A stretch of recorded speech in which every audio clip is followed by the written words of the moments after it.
Assalamualaikum warahmatullahi wabarakatuh. Apa kabar anak-anak ibu semua? Semoga antum tetap dalam kondisi sehat dan dalam perlindungan Allah Subhanahu wa taala. Baiklah, hari ini kita masih akan membahas tema 3, subtema yang ketiga atau subtema yang terakhir. Sebelum kita memulai pembelajaran hari ini, mari kita sama-sama membaca lafaz basmalah. Bismillahirrahmanirrahim. Ada dua hal yang akan kita bahas pada pertemuan kali ini. Yang pertama, kita masih akan membahas tentang iklan. Kemudian yang kedua, kita akan membahas tentang organisasi. Baiklah, anak-anak ibu semua, sebelum ibu lanjutkan videonya, ibu berharap antum semua menyaksikan video ini sampai selesai, supaya ketika nanti akan diberikan latihan atau tugas ulangan, antum bisa menjawab dengan benar. Kita lanjutkan ke slide berikutnya. Hal pertama yang akan kita lakukan adalah menganalisis sebuah iklan. Menganalisis ini artinya kita berusaha untuk mencari informasi yang berkaitan dengan iklan yang ditampilkan. Baiklah, yang pertama, ibu tampilkan ada sebuah gambar iklan. Nah, dari iklan yang ditampilkan ini ada beberapa hal yang bisa kita analisa. Nah, yang pertama, secara jenis iklan, jenis iklannya adalah iklan media cetak. Ini biasanya bisa antum temui di koran atau di majalah, nak ya. Atau bisa juga antum melihat ketika antum naik mobil atau naik motor, biasanya ada di beberapa spanduk. Secara jenis dia termasuk iklan media cetak nih, media cetak. Kemudian kita juga bisa melihat dari iklan ini apa sih barang yang ditawarkan. Ternyata di sini ada gambar sebuah mesin cuci. Maka secara iklan ini adalah menawarkan produk berupa mesin cuci. Nah, selanjutnya informasi apa lagi ya yang bisa kita dapatkan dari iklan ini? Keunggulan dari barang yang diiklankan. Nah, kita bisa lihat nih keunggulan dari barang yang diiklankan. Di sini kita bisa perhatikan di bagian bawah nih, nak. Nah, di bagian sini ada disebutkan beberapa keunggulan dari produk yang ditawarkan oleh iklan. Apa saja itu? Yang pertama, programnya dapat diatur. Jadi kalau mesin cuci itu biasanya ada program di atasnya, nak ya. Antum mau untuk mencuci baju atau pakaian yang lembut atau baju pakaian yang tebal, nah itu ada pengaturannya. Kemudian mampu mencuci bed cover katanya, dan bermacam-macam boneka. Itu keunggulan dari mesin ini. Kemudian tabungnya stainless steel. Nah, keunggulan itu bisa kita lihat di sebuah iklan. Selain 3 hal itu ada juga bisa dilihat di sini, nak ya. Kapasitasnya 30 kg. Nah, jadi antum bisa mencuci 30 kg di dalam mesin cuci yang ditawarkan. Itu namanya menganalisis sebuah iklan. Mungkin nanti kalau antum menemukan di jalan ada spanduk atau poster iklan, atau nanti di koran antum menemukan iklan, antum juga bisa menganalisisnya. Jenisnya termasuk apa, keunggulan barang yang ditawarkan itu apa, kemudian antum juga bisa mengetahui produk yang ditawarkan apa. Bisa dipahami, nak? Semoga bisa ya. Insyaallah tentang iklan tidak susah ya. Selanjutnya, setelah pembelajaran tentang iklan, kita akan belajar tentang organisasi. Nah, antum semua tentunya paham ya tentang sebuah organisasi. Sebelum kita masuk ke pengertian, ibu akan menyampaikan bahwasannya apa itu organisasi? Organisasi adalah kumpulan sejumlah orang yang memiliki kesamaan tujuan.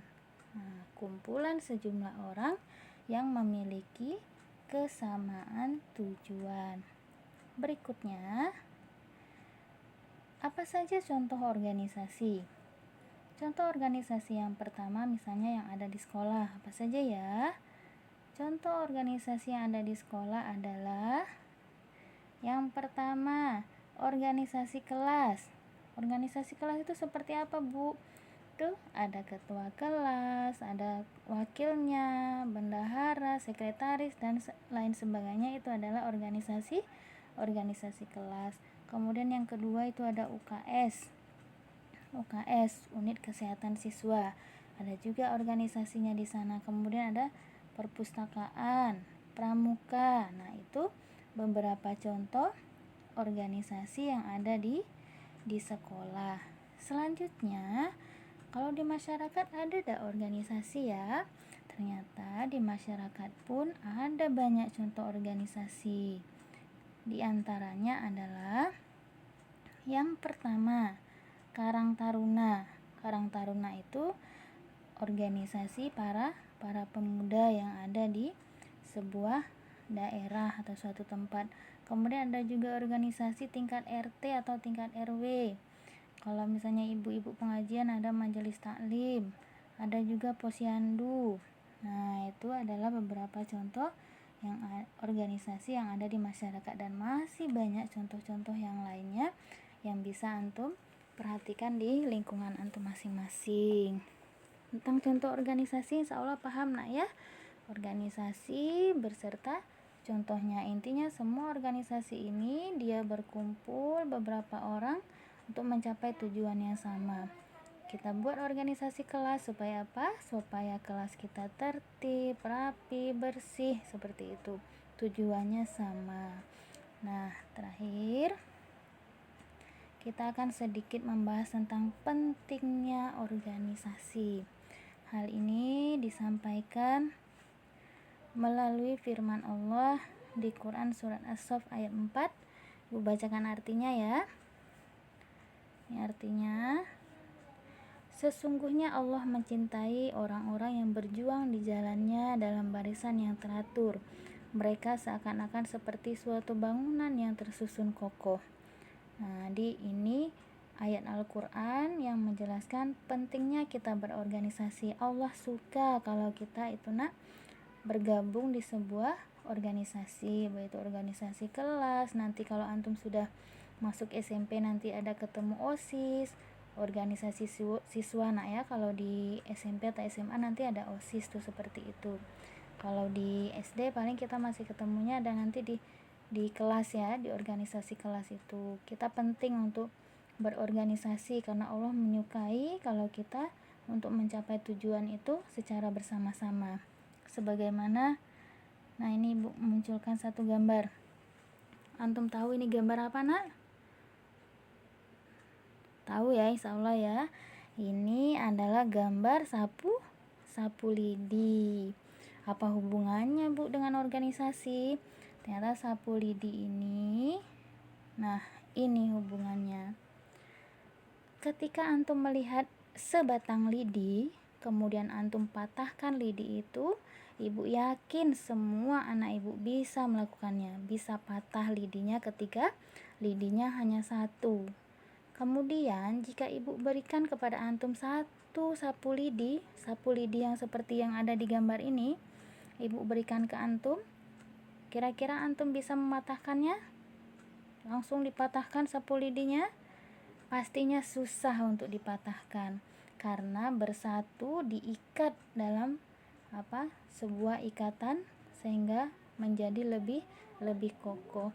Begitulah organisasi. Kita penting untuk berorganisasi supaya apa yang kita capai lebih mudah untuk dicapai, kemudian supaya kita menjadi kokoh, menjadi kuat. Karena mukmin yang sendirian itu akan mudah kalah. Tapi kalau kita bersatu, insya Allah kita lebih mudah untuk mencapai tujuan. Seperti itu ya anak soleh-soleha. Ibu harapkan antum semua bisa paham dan mengerti tentang organisasi. Ingat, jangan sendirian. Kita harus bersama-sama supaya kita kokoh dan tidak mudah dikalahkan oleh orang lain. Tapi jangan sampai kerjasama menyontek ya. Ini organisasinya organisasi yang baik, yang tujuannya untuk kebaikan. Oke, kita lanjut. bagian akhir dari video ini adalah Ibu akan menyampaikan sedikit tugas yang harus antum kerjakan setelah menyimak video yang sudah Ibu sampaikan. Tugasnya adalah mencatat informasi penting yang disampaikan dalam video pembelajaran. Tugas antum hanya mencatat. Nah, apa yang antum anggap penting di video yang sudah Ibu sampaikan, antum catat, kemudian nanti hasilnya silahkan difoto dan dikirimkan ke wali kelasnya masing-masing. Semoga nanti mendapatkan bintang nilai 100 dengan hasil terbaik. Ingat anak-anak Ibu, antum semua adalah generasi-generasi hebat, pantang telat, karena Ibu yakin antum semua adalah generasi hebat yang akan sukses di masa depan karena disiplin dalam belajar dan mengumpulkan setiap tugas yang diberikan. Mungkin itu saja untuk hari ini. Ibu harapkan antum tetap semangat, tetap sehat, utamakan hal-hal yang baik untuk dilakukan, jangan mudah menyerah ya, tetap terus lakukan hal-hal baik. Nah, kita tutup pembelajaran hari ini dengan sama-sama membaca lafaz hamdalah. Alhamdulillahirabbil alamin. Bertemu lagi di pembelajaran berikutnya. Ibu akhiri. Assalamualaikum warahmatullahi wabarakatuh.